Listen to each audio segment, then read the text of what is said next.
मंगलम भगवान वीरो मंगलम गौतमो गणी मंगलम कुंद कुंदार्यो जैन धर्मोस्तु मंगलम सर्वमंगल मांगल्यम सर्वकल्याणकारकम प्रधानम सर्वधर्माणां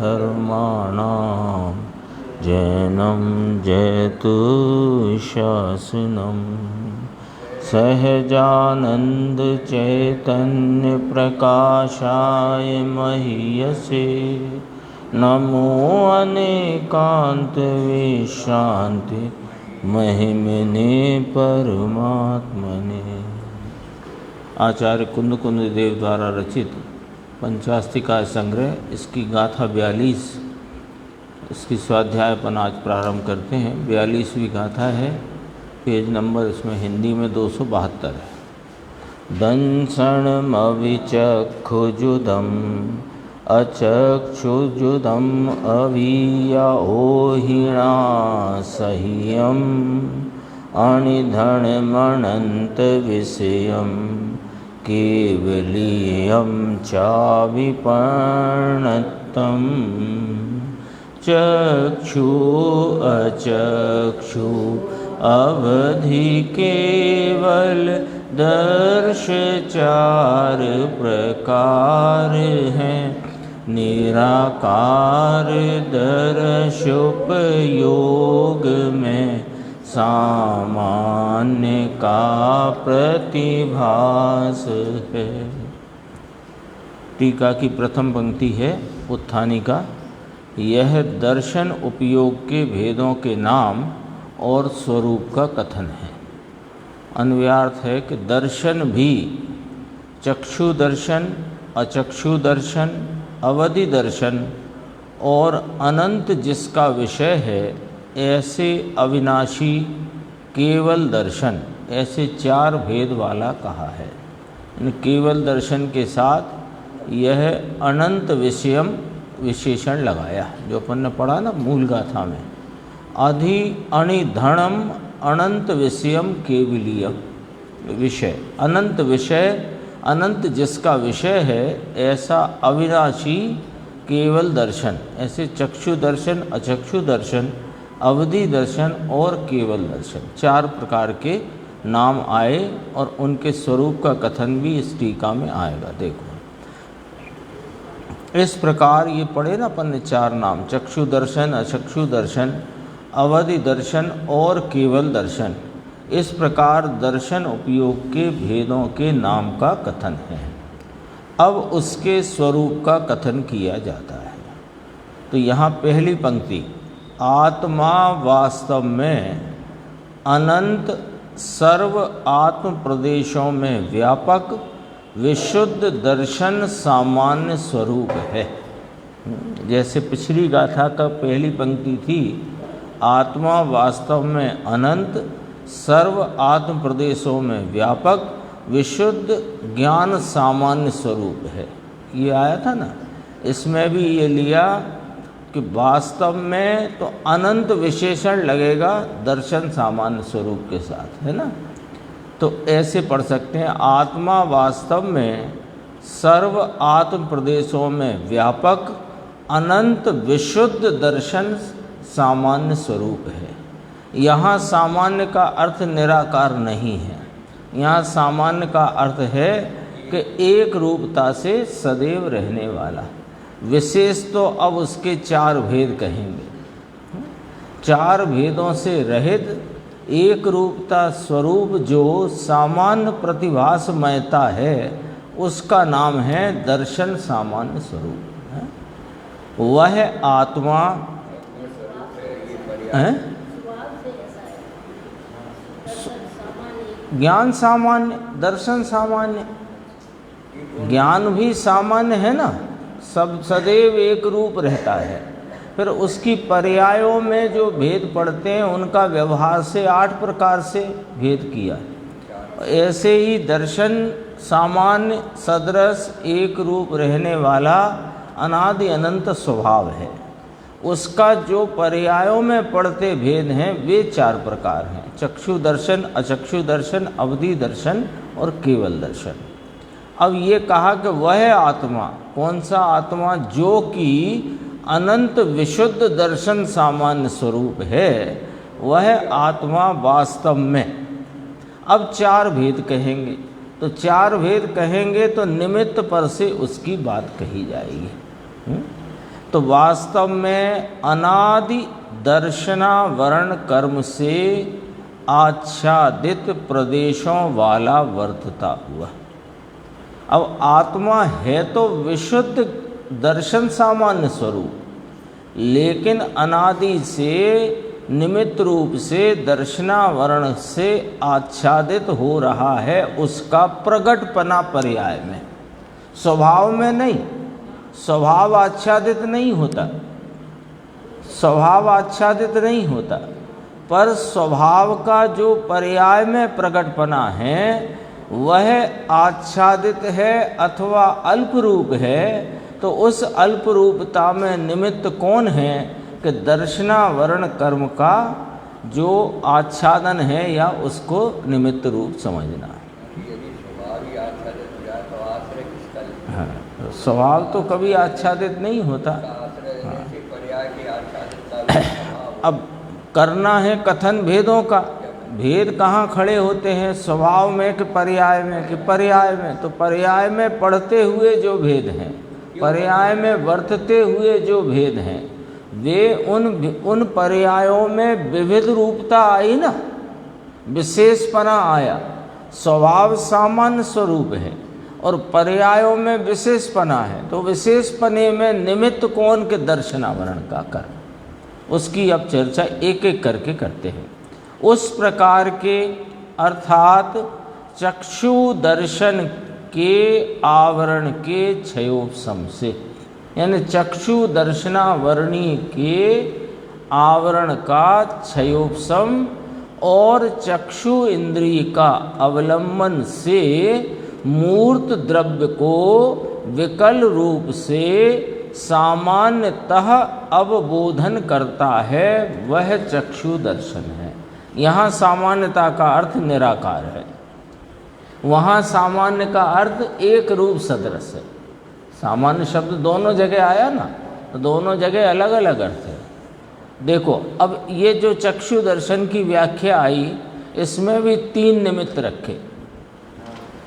एक चक्षु दर्शनावरणी का क्षयोपशम कर्म रूप निमित्त, चक्षु इंद्रिय अवलंबन रूप निमित्त और विषय रूप मूर्त द्रव्य, और उसका विकल रूप से निराकार सामान्य प्रतिभास अवबोधन, वह चक्षु दर्शन है।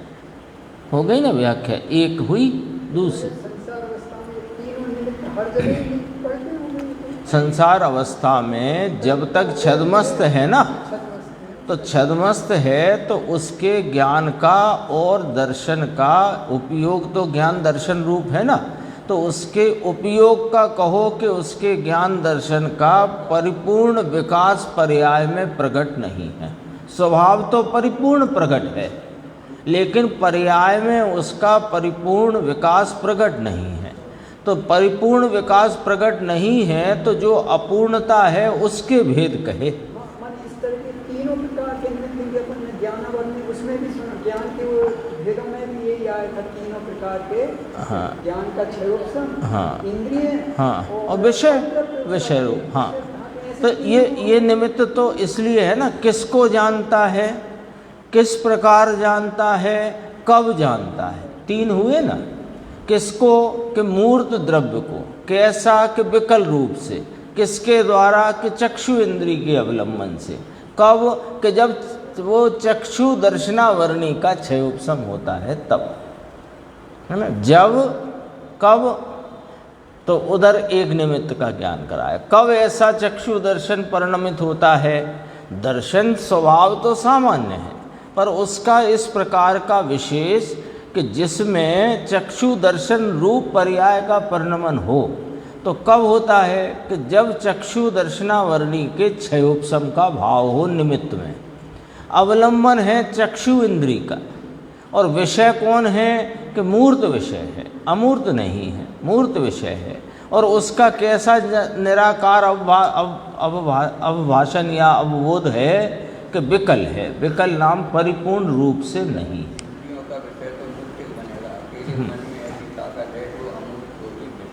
बस ये अचक्षु दर्शन में लेंगे उसको, वो अचक्षु दर्शन में, चक्षु दर्शन में आ गया। अब अचक्षु उस प्रकार के आवरण के क्षयोपशम से, यानी उस प्रकार माने यहाँ लेंगे अचक्षु दर्शन, अचक्षु दर्शनावरणी, उस प्रकार का आवरण, उसका क्षयोपशम, तथा चक्षु के अतिरिक्त शेष 4 इंद्रियां और मन के अवलंबन से मूर्त अमूर्त द्रव्य को विकल रूप से सामान्यतः अवबोधन करता है, वह अचक्षु दर्शन है ना। तो वास्तव में तो ये जो पर्याय है, चक्षु दर्शन रूप परिणमित दर्शन गुण की पर्याय, अचक्षु दर्शन रूप परिणमित दर्शन गुण की पर्याय है, तो वह चैतन्य का अनुविदायी परिणाम। लेकिन उस परिणाम में ये जो विशेषता उत्पन्न हुई, तो उस विशेषता का ज्ञान निमित्तों की तरफ से कराया है। तो निमित्त में अपन ने देखा कब होता है अचक्षु दर्शनावरणी, कि जब अचक्षु दर्शनावरणी कर्म का क्षयोपशम है। अवलंबन कौन है कि चक्षु के अतिरिक्त अन्य 4 इंद्रियां और मन, उसमें अवलंबन रूप निमित्त हैं। विषय कौन बनता है कि मूर्त अमूर्त द्रव्य, कैसे विषय बनते हैं कि विकल रूप से, काय के लिए कि सामान्य प्रतिभास के लिए। दर्शन की बात है ना, दर्शन उपयोग की। नीचे फुटनोट भी है सामान्यता का, देखो।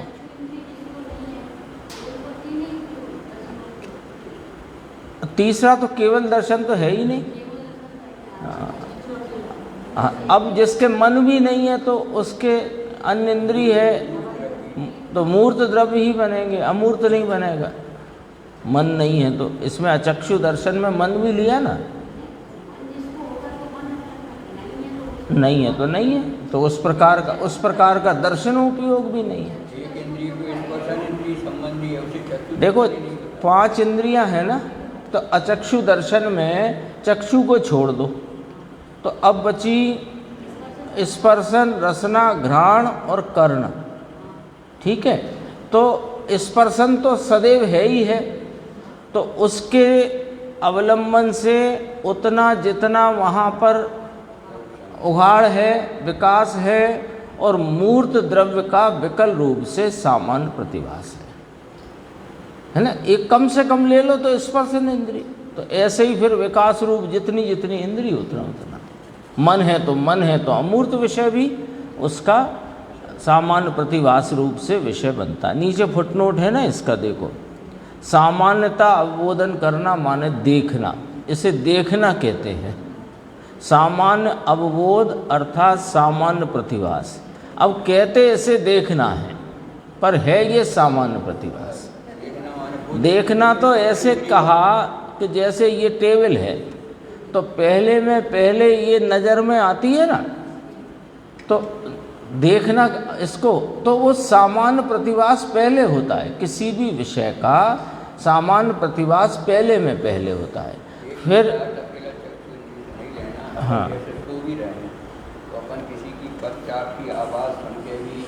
हाँ, उसमें भी अवभास होता है, ज्ञान भी होता है, दर्शन उपयोग भी होता है।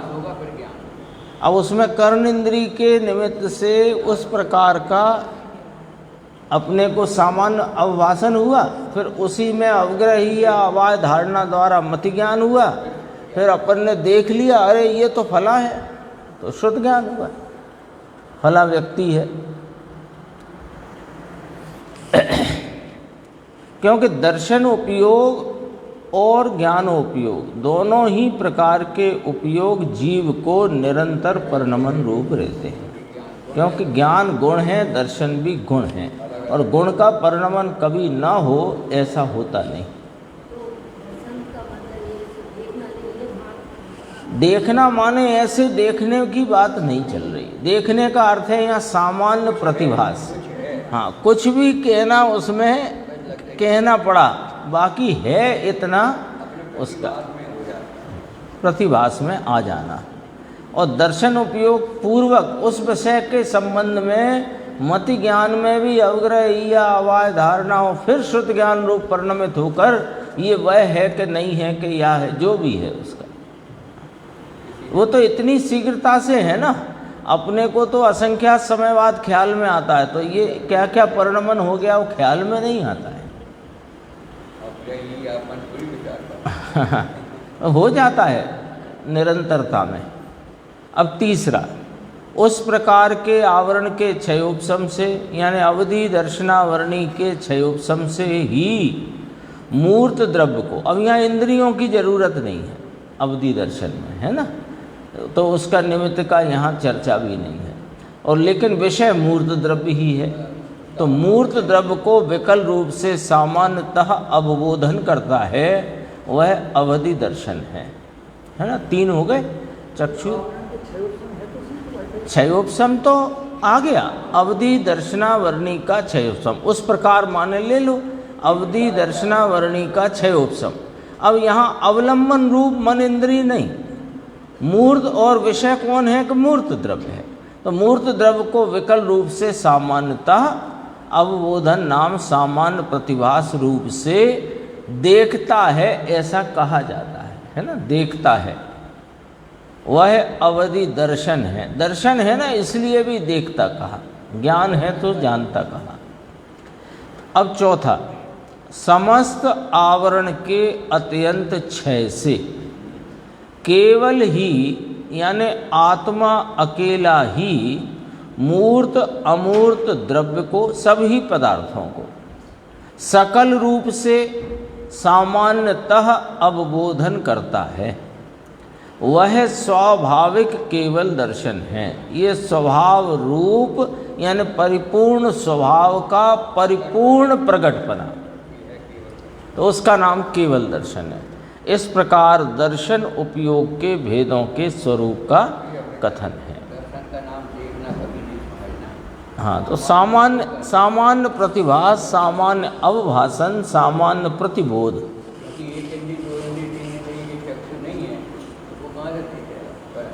वो तो लेकिन उस गुण का नाम दर्शन गुण है, और उपयोग में दोनों गुण समाये हैं, चेतना कहो या उपयोग कहो, ज्ञान और दर्शन। तो दर्शन माने देखना, ऐसा सामान्य उसका कथन आता है, पर उसका जो शास्त्र के शब्द से देखो तो सामान्य प्रतिभास, यानी उस वस्तु के संबंध में विशेष न जानता हुआ मात्र है इतना प्रतिभास होना, निराकार कहा, सामान्य कहा, सामान्य अवबोधन कहो, सामान्य प्रतिबोध कहो, सामान्य प्रतिभास कहो, कुछ भी कह सकते है ना। आप जो कह रहे थे संसार अवस्था में ये 3 प्रकार के दर्शन उपयोग पढ़ सकते हैं, है ना, चक्षु दर्शन, अचक्षु दर्शन और अवधि दर्शन। अब इसमें ये स्पष्ट है कि चक्षु और अचक्षु दर्शन जो है वो तो जैसे इंद्रियों का संयोग है और जैसे विषयों का वहाँ जानना है उसके आधार पर है, और अवधि दर्शन तो हाँ जिसको अवधि ज्ञान बरतता है उसको है, तो उस प्रकार का वहाँ दर्शनावरणी का भी क्षयोपशम वर्तता है। गुरुदेव का अपन व्याख्यान देखते हैं। यहाँ शुरू हुआ है व्याख्यान, उसके दूसरे पैराग्राफ के बाद देखो, अनंत विशुद्ध दर्शन ज्ञान स्वरूप है ना। ये ज्ञान लिया ना तो वो ज्ञान नहीं, सामान्य है। अनंत विशुद्ध दर्शन सामान्य स्वरूप है। भगवान सामान्य अर्थात यहाँ सामान्य अर्थात एक रूप लेना, यहाँ सामान्य माने निराकार न लेना। वह तो विशुद्ध दर्शन है, अत्यंत देखने के यानी दर्शन के निर्मल स्वभाव वाला एक रूप दर्शन रूप है, ऐसा उसका स्वभाव है। कैसा है कि अनंत स्वभाव है। अनंत शब्द का प्रयोग किया ना जो इसमें आया था अपन ने, अनंत विशुद्ध दर्शन सामान्य स्वरूप है। वो जो अनंत वहाँ पहले अपन ने पढ़ा था वो अनंत यहाँ लगाना है, ठीक है ना, जो पढ़ा था। आत्मा वास्तव में अनंत, फिर कोमा है, तो अनंत विशुद्ध दर्शन सामान्य स्वरूप है जो कि उसके सर्व आत्म प्रदेशों में व्यापक है, ऐसे इसका अर्थ है। वहीं आते हैं अपन, विशुद्ध दर्शन सामान्य स्वरूप है वह आत्मा। आत्मा की व्याख्या करी, आत्मा दर्शन स्वभाव वाला है। कैसा दर्शन स्वभाव है कि वह विशुद्ध अनंत दर्शन सामान्य स्वभाव है, एक रूप रहने वाला स्वभाव है। और वो स्वभाव कहाँ रहा हुआ है कि आत्मा के सर्व प्रदेशों में पसरा हुआ है, व्यापक होकर के रहा है। ऊपर पढ़ लिया ना, ये पढ़ लिया, अभी यहाँ से पढ़ना है। उसकी चार की व्याख्या करते, वो पढ़ा था अभी अपन ने। अत्यंत देखने के निर्मल स्वभाव वाला एक रूप दर्शन रूप है। अब इसके बाद का देखो, विशुद्ध दर्शन सामान्य स्वरूप है वह आत्मा। अब उसकी चार की व्याख्या करते हैं, चार प्रकार के पर्यायों के भेद की यहाँ व्याख्या करते हैं। ये गुण की व्याख्या करी, कौन गुण? विशुद्ध दर्शन सामान्य स्वरूप, ये गुण, ये स्वभाव।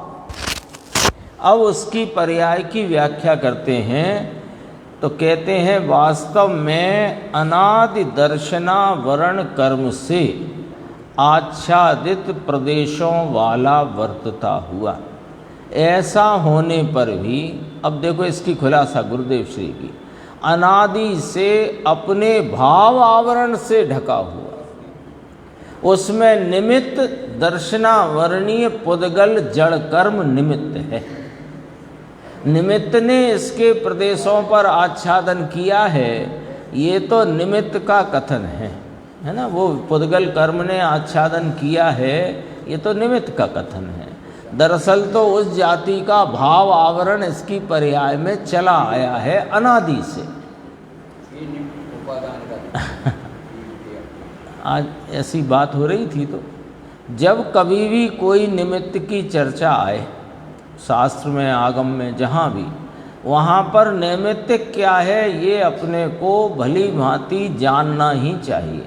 वहाँ लिखा हो तो भी, न लिखा हो तो अपनी बुद्धि लगा करके वहाँ उपादान क्या है वो पहले खड़ा करना चाहिए। यदि अपन ने उपादान को बराबर नहीं समझा तो निमित्त को भी नहीं समझा, क्योंकि फिर निमित्त को उपादान मान बैठे। तो जब भी निमित्त की चर्चा, भले कहा जाए कि ये जीव अनादि से दर्शन मोहिनी के निमित्त से ये मिथ्यात्व रूप परिणमन कर रहा है, तो यहाँ उपादान कौन है कि जीव का अपना मिथ्यात्व रूप पर में सावधानी का भाव, उसमें निमित्त है दर्शन मोहिनी का कर्म। और फिर आया कथन कि दर्शन मोहिनी का उपशम अथवा क्षयोपशम होने पर ये जीव मिथ्यात्व को मेटकर सम्यक्त की प्राप्ति करता है। तो यहाँ उपादान पकड़ना कि अपनी परिणति में अपने गायक भगवान को आप रूप स्वीकार करता है, तो वहाँ निमित्त में दर्शन मोहिनी का उपशम या क्षयोपशम आदि भाव होते हैं। ऐसे उपादान पहले पकड़ना। और यहाँ भी गुरुदेव ने वही किया, देखो, अनादि से अपने भाव आवरण से ढका हुआ, नक्की करना पड़ेगा। उसमें निमित्त किसे कहा गया कि दर्शनावरणीय कर्म को निमित्त कहा, तो उससे ढके हुए आत्म प्रदेश वाला, ऐसा निमित्त की तरफ से कथन है। वह आत्म प्रदेश में ढंकन है, ढका हुआ है। कहते हैं किसका कि भाई भाव आवरण का ढक्कन है, मिथ्यात्व का ढक्कन है, कर्मों का नहीं। कर्म भले उसी क्षेत्र में है ना, एक ही प्रदेश पर अनंते पुद्गल परमाणु, अनंते जीव, धर्मास्ति अधर्मास्ति, उस प्रदेश पे रहा हुआ काल द्रव्य और आकाश स्वयं अनंत प्रदेशी, एक ही प्रदेश पर 6 द्रव्य विद्यमान है। हैं, तो कौन का किसको ढक्कन? किसी को नहीं। लेकिन ये तो निमित्त का ज्ञान करा के उस नैमित्तिक को बताना है।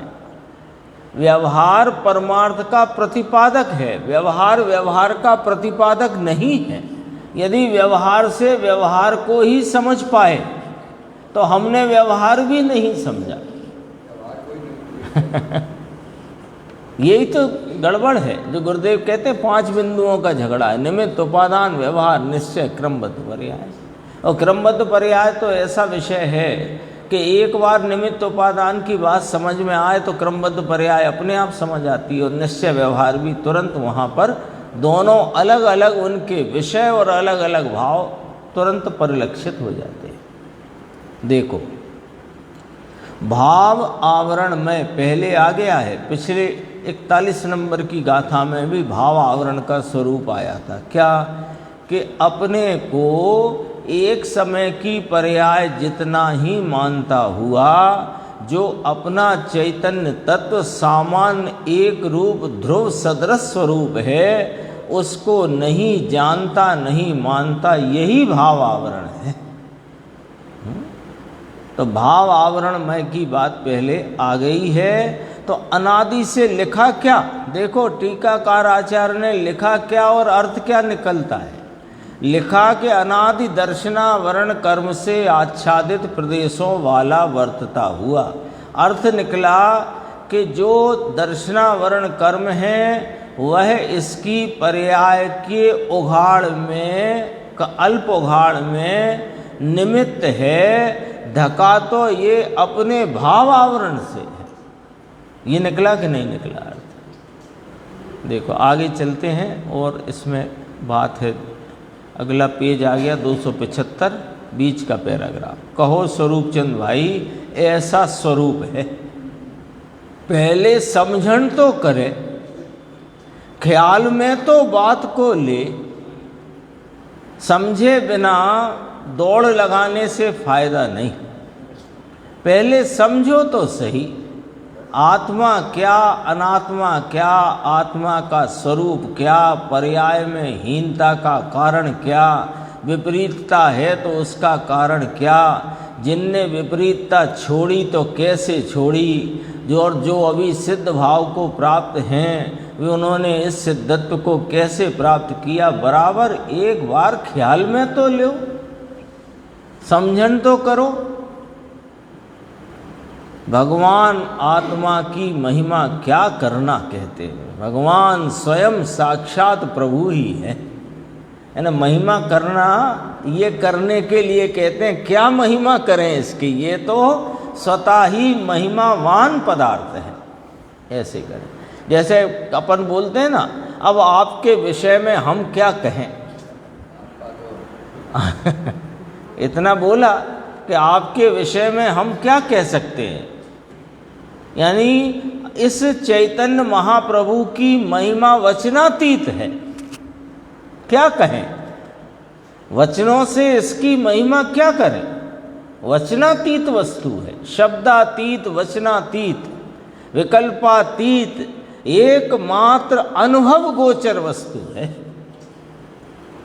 तो कहते हैं कि भगवान यानी कि मैं स्वयं साक्षात प्रभु ही है। दर्शन उपयोग वाला, अनंत अनंत स्वभाव वाला स्वयं प्रभु है। ऐसे प्रभुत्व की शक्ति को, कैसा प्रभु है, अनंत अनंत स्वभाववान, अनंत अनंत स्वभाव का धनी यह चैतन्य महाप्रभु, ऐसे प्रभुत्व की शक्ति स्वरूप इस वस्तु को अल्प उपयोग वाला हूँ या कि राग वाला हूँ, ऐसी पर्याय बुद्धि से, पर्याय बुद्धि यानी अंश बुद्धि से, अंश बुद्धि यानी मिथ्या बुद्धि से। देखो कैसे जगाते हैं, कैसे जगाते हैं। कहाँ अटकी है अपनी गाड़ी, कि है तो यह अनंत अनंत स्वभाव का धनी तत्व चैतन्य महाप्रभु, इसकी यानी इसकी माने मेरी महिमा वास्तव में शब्दातीत है। अनुभव गोचर ये जो इसकी महिमा है, ऐसे महिमावान पदार्थ को महिमाशाली न मान करके एक समय की वर्तमान पर्याय में जो दर्शन ज्ञान की उगाड़ दशा है, उतना ही अपने को मानना, या कि कषाय की मंदता में जो आकुलता की कमी है उतना ही अपने को मानना, ये पर्याय बुद्धि है। पर्याय बुद्धि का नाम अंश बुद्धि है, अंश बुद्धि का नाम मिथ्या बुद्धि। पज्जय मूढ़ा ही पर समया आई थी ना 93 गाथा भी।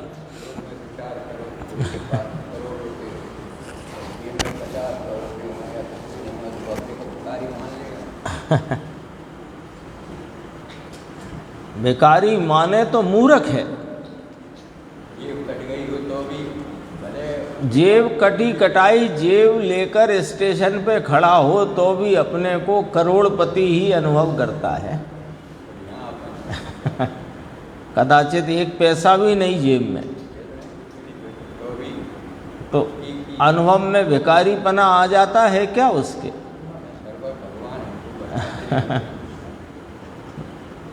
ऐसी पर्याय कितनी एकदम क्रम से बात देखो, एकदम सटीक बैठ जाए ऐसे।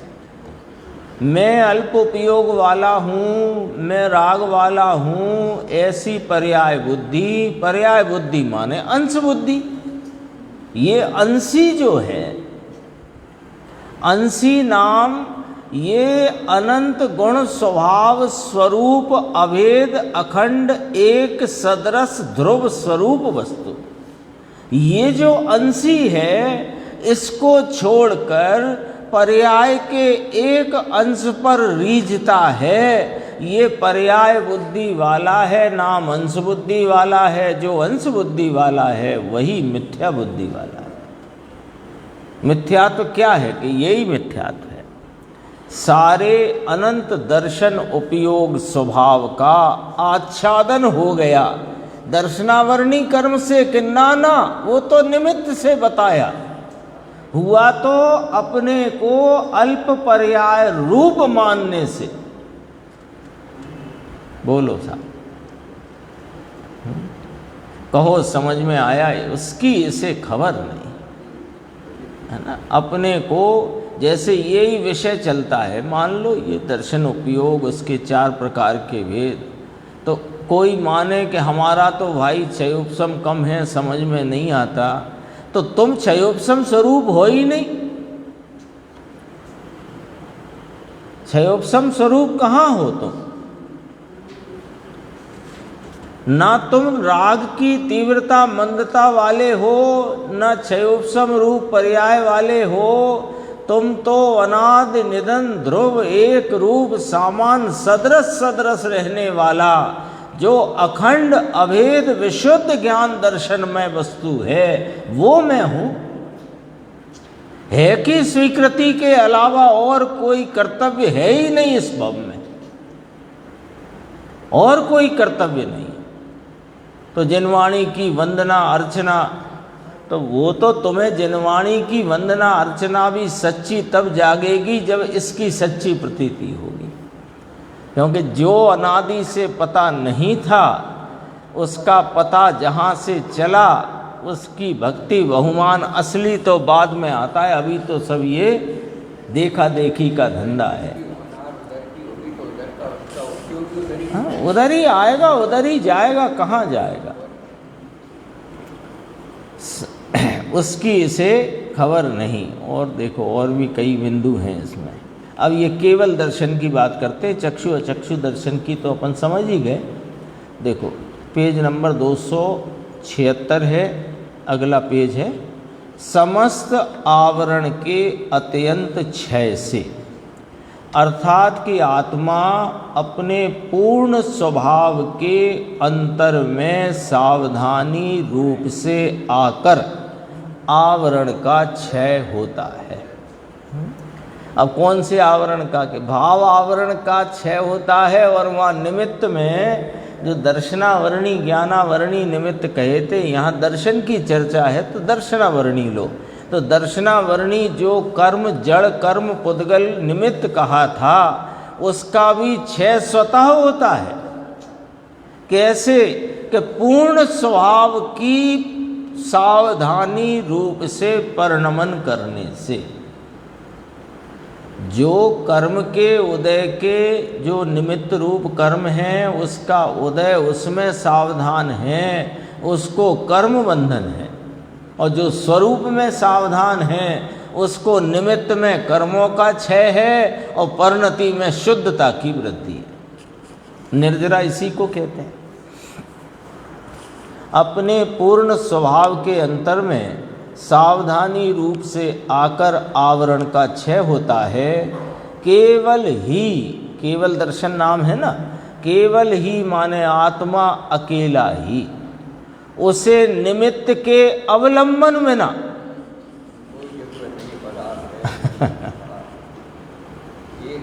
दरअसल तो जो तीन निमित्त अपन ने चक्षु दर्शन अचक्षु दर्शन में समझे, उनको उसमें दर्शनावरणी कर्म का क्षय उपशम, यहाँ उसका क्षय कहा, ये तो ज्ञात कराने को कहा।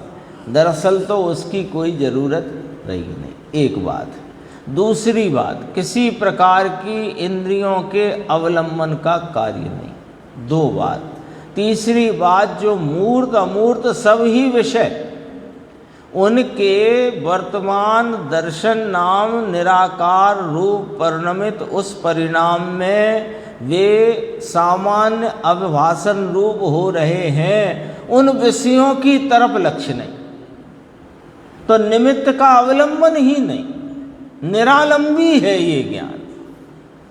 क्षय जो कर्मों का क्षय बताया, वो तो एक निमित्त में थे, अब नहीं है, इतना ज्ञात कराया।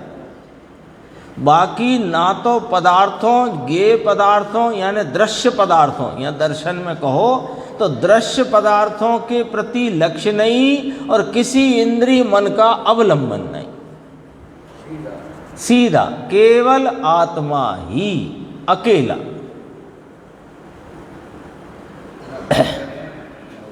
उसे निमित्त के अवलंबन बिना, उसमें दो लिए थे ना, क्षयोपशम से और निमित्त लिया था, यहाँ क्षय से बताया, पर निमित्त और कोई नहीं, अवलंबन रूप कोई निमित्त नहीं। तो साफ विषय तो उनके सामान्य प्रतिवास में आ रहे हैं, तो विषयों को निमित्त कहो कि विषयों पर वे लक्ष्य नहीं करते, वो विषय है भी नहीं अभी, और वे जो भी हैं, लेकिन वे विषय उनके सामान्य प्रतिवास में आ रहे हैं। एक जगह तो दीपचंद जी साहब ने कहा कलश टीका के आधार से कि ये अद्भुत है, कोई केवल एक समय में जिन विषयों का सामान्य प्रतिवास है, उन्हीं विषयों का विशेष प्रतिवास है। उन्हीं विषयों को, तीन लोक के सर्व पदार्थों को सामान्य रूप से अवलोकते हैं, और उसी समय उन्हीं विषयों को विशेष रूप से जानते हैं। और विशेष भी कैसा, के गट्ठा का गट्ठा नहीं, सबको भिन्न भिन्न, एक एक द्रव्य भिन्न, द्रव्य के अनंत गुण भिन्न, गुणों की तीन काल की पर्याय भिन्न भिन्न, और एक एक पर्याय में पढ़ने वाले जो उनकी गुणों की व्यक्तता के अंश अविभागी प्रतिच्छेद हैं, वे भी भिन्न भिन्न। ये किसकी महिमा है? इसकी महिमा है। ये अपने ज्ञान स्वभाव की, अपने दर्शन स्वभाव की सामर्थ्य। वहाँ कोई लब्धि प्रकट हो जाती है, ये तो कथन में कहने की बात है। लब्धि प्रकट हुई कहाँ से? प्राप्त की प्राप्ति है नहीं तो आई कहाँ से? जादू नहीं हुआ है, स्वभाव ऐसा पड़ा हुआ है अभी के अभी। इसकी स्वीकृति चाहिए, इसका विश्वास चाहिए। देखो, उसमें अवलंबन लिया था, इसमें 6 से लिया, परंतु निमित्त जो अवलंबन है उनको नहीं लिया। भगवान आत्मा दर्शन उपयोग में लोकालोक एक साथ देखे, ऐसा उसका स्वभाव, उसे केवल दर्शन कहते हैं।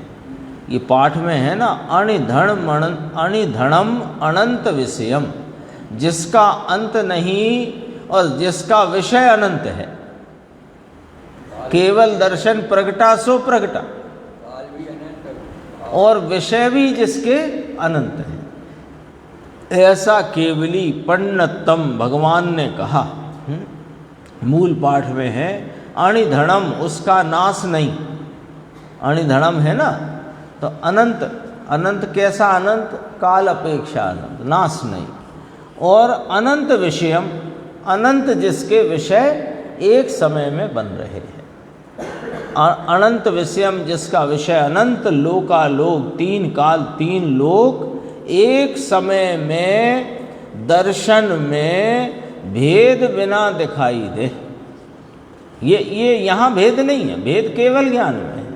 जो अभी अपन बात कर रहे थे ना, अनंते द्रव्य और उनके सब द्रव्यों के अनंते गुण, गुणों की तीन काल की पर्यायों, पर्याय में पड़ते गुणों की व्यक्तता के अंश, वो सब ज्ञान का विषय है।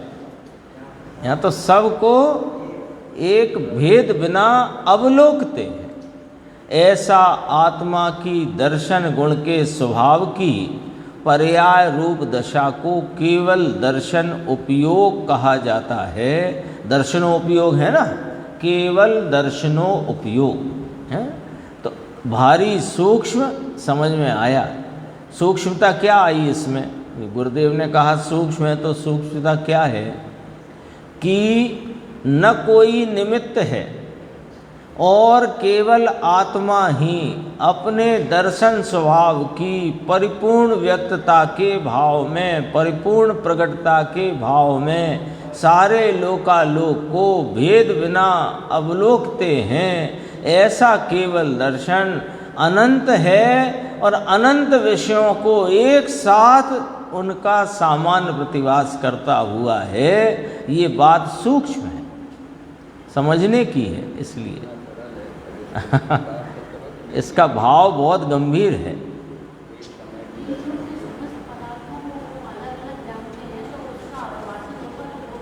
नहीं, ऐसा नहीं है। लोकालोक यदि अलग अलग हो तो विशेष हो गया।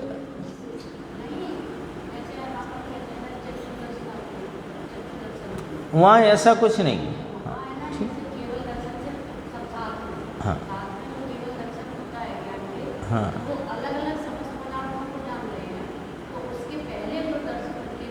उनको पहले नहीं है ना, उनको साथ में है, साथ में है। तो पूरे लोकालोक को एक साथ अवलोकते हैं और उसी समय में सारे ही लोकालोक के सभी द्रव्यों को, उनके गुणों को, उनकी पर्यायों को भिन्न भिन्न जानते हैं। हाँ, एक साथ है दर्शन। इसमें लिखा देखो, जिसका विषय अनंत लोकालोक, तीन काल तीन लोक एक समय में दर्शन में नाम दर्शनोपयोग में भेद बिना दिखाई दे। यदि भेद पड़ जाएगा तो वहाँ पर वह ज्ञान नाम विशेष अवभाषण होगा। तो विशेष अवभाषण हो गया ना वो। अब अपने लिए अपन छद्मस्त हैं, तो अपना किसी पदार्थ विषय के संबंध में सामान्य प्रतिभास, फिर उसके उपरांत फिर मति ज्ञान उपयोग का परिणमन, फिर शुद्ध ज्ञान उपयोग का परिणमन, ऐसे करके है। तो और अपना विषय समूचा एक साथ होता ही नहीं।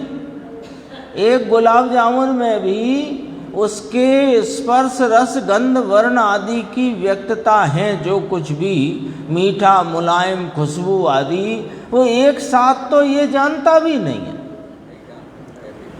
उनके भी एक एक भाव को विषय करता है। तो पहले सामान्य प्रतिभास, फिर उसका मति ज्ञान उपयोग और फिर शुद्ध ज्ञान उपयोग, ऐसे को तो दर्शन पूर्वक ज्ञान होता हाँ। है, तो समझ में आएगा। अब केवली भगवान को एक साथ होता है, पर एक साथ एक ही पर्याय में अगर होता भी है तो पहले तो दर्शन होगा एक ही समय में। यही तो अद्भुत है। दर्शन का फिर मतलब ही नहीं रह जाएगा। दर्शन समय एक ही है। मैं देखो समय का दर्शन, जवाब दे रहा हूं। आप अभी सुनो, आप दर्शन पूर्वक ज्ञान ये छद्मस्त के संदर्भ से व्याख्या है। दर्शन और ज्ञान उपयोग का परिणमन एक साथ होना ये स्वभाव की व्याख्या है, क्योंकि दर्शन गुण भी है और ज्ञान गुण है। वो नहीं, अभी आप देखो, अभी समझ में आ जाएगी बात। अब अपन केवली भगवान को बाद में बात करते हैं, पहले अपन स्वभाव की बात करते हैं। स्वभाव में दर्शन गुण है कि नहीं, ज्ञान गुण है कि नहीं, तो प्रति समय उसका परिणमन दर्शन का भी है और ज्ञान का भी है। ये जो दर्शन पूर्वक ज्ञान है ये तो किसी एक विषय की अपेक्षा से कहना है। दर्शन जैसे हमने अंदर मंदिर में प्रवेश किया तो हमें पहले दरवाजे का सामान्य प्रतिभास हुआ और उसके बाद ये दरवाज़ा खुला है या बंद है इस प्रकार का ज्ञान हुआ।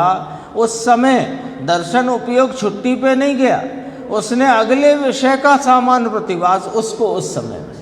तो ऐसा ही होता है। अब छद्मस्त के संदर्भ से दर्शन पूर्वक ज्ञान की व्यवस्था है छद्मस्त के, लेकिन स्वभाव से देखो तो दर्शन और ज्ञान तो एक साथ वर्तते हैं प्रत्येक समय में अपने भी।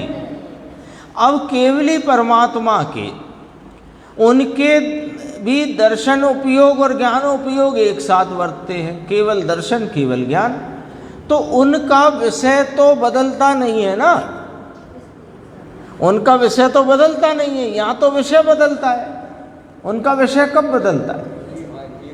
तो एक साथ समूचे को, यदि वो समस्त लोकालोक में ये जीव ये पुद्गल इतना भी भेद करें तो विशेष में जाएगा। तो फिर हमको ऐसा समझ लीजिएगा कि मैंने ऐसे ही कह रहा हूँ कि फिर केवल भगवान को दर्शन ज्ञान लागू ही नहीं होता। वो तो एक लागू क्यों नहीं होता, उनका स्वभाव है वो लागू तो होगा ही होगा, वो तो स्वभाव है। दर्शन, यही तो दीपचंद जी साहब ने कहा, अभी याद किया था, कि जिस विषय का सामान्य प्रतिभास उसी का विशेष जानना एक ही साथ है, ये अद्भुत बात है। ये इस स्वभाव की अद्भुतता है, इस स्वभाव का अद्भुत रूप है, अद्भुत स्वरूप है। बदलता नहीं है, वो तो एक बार जो विषय बना सो बना है ना। अब वो भी अपन सिर्फ वो भविष्य की पर्याय वर्तमान हो गई, वर्तमान भूत की हो गई, ये भी अपन पदार्थ की तरफ से कह रहे हैं। वास्तव में उनके ज्ञान में तो युगपत प्रत्यक्ष जानने में आ रहा है, लेकिन अपन वो ज्ञान की नवीन नवीन पर्याय है। तो इधर अपन विषयों की तरफ से अपन केवली की परिभाषा जब ऐसी करते हैं कि तीन काल तीन लोक को जो प्रगट एक साथ जानते हैं वो केवली है, तो अपन ने विषयों की तरफ से तो परिभाषा करी केवल ज्ञान की। दरअसल केवल ज्ञान की परिभाषा विषयों से करने की तो मजबूरी है। केवल ज्ञान तो इस ज्ञान स्वभाव की परिपूर्ण खिलावट का नाम है। मतलब ऐसी महिमा है कि ये भाई साहब हैं, इन्होंने गामा पहलवान को पछाड़ा है, तो तुम गामा पहलवान की महिमा कर रहे हो कि इन भाई साहब की कर रहे हो? कि इन भाई साहब की महिमा इस प्रकार कर रहे हैं कि इनने गामा पहलवान को पछाड़ा है। तो गामा पहलवान मान लो विश्व चैंपियन कुश्ती का, अब गामा पहलवान को पछाड़ा तो आपने तो गामा की महिमा कर दी कि हमने गामा की थोड़ी करी। तुम समझे नहीं, तीन काल तीन लोक के इतने द्रव, उनकी इतनी पर्याय, इतने गुण, इनकी महिमा थोड़ी करी। तो ज्ञान स्वभाव की महिमा, बहुत गजब की बातें हैं। देखो थोड़ा और विषय है, नित्य रहने वाला तत्व, इसी पेज पे 277 पेज पे नीचे, नित्य रहने वाला तत्व अविनाशी भगवान, तो उसका कोई स्वभाव अविनाशी है या नहीं? अपने से पूछते हैं। कहते हैं कि दर्शन और ज्ञान उपयोग है, वह उसका अविनाशी त्रिकाली स्वभाव है। बाकी राग और पुण्य और पर वस्तु, वह तो इसका स्वभाव है नहीं। उपयोग की अल्पज्ञ दशा हो, वो कोई इसका मूल पूर्ण स्वभाव नहीं है, तथापि वह उपयोग होता अवश्य है साधक में। समझ में आया? साधक की अपेक्षा बात नहीं। ऐसा दर्शन उपयोग स्वाभाविक इन चार दर्शन के स्वरूप का यह कथन है। देखो, स्वरूप का कथन है। ऊपर से कहा था ना कि दर्शन उपयोग के चार भेद और उनके स्वरूप का कथन यहाँ किया जा रहा है। उनके स्वरूप का कथन किया जाता है। ऐसा था ना, पहले भेद के नाम रखे, फिर उनका ये स्वरूप है, उसका कथन है। उपोद्घात ही ये है 42वीं गाथा का कि यहाँ दर्शन के भेद, दर्शन उपयोग के भेद और उनका स्वरूप कहा जाता है। ये अपनी 42वीं गाथा हुई। 43वीं की चर्चा अपन आगे की स्वाध्याय